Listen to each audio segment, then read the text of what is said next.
बानी से मुलाकात के लिए उस्मा खान फैक्ट्री नाके से अडियाला जेल रवाना हो गई हैं। बानी के कज़न कासिम जमान खान भी उस्मा खान के हमरा रवाना हुए हैं। मुलाकात से कबल गुफ्तगू करते हुए उस्मा खान ने कहा कि कोई होता कौन है हमें रोकने वाला, हम आज़ाद हैं, हमारी मर्जी, हम शर्तों पर नहीं जाते, हमें कोई शर्त के लिए नहीं कह सकता।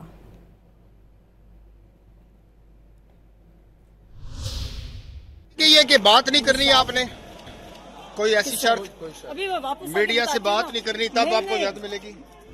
नहीं, कोई शर्त नहीं। हम शर्तों पे नहीं जाते, हमें कोई शर्त कह सकते हैं?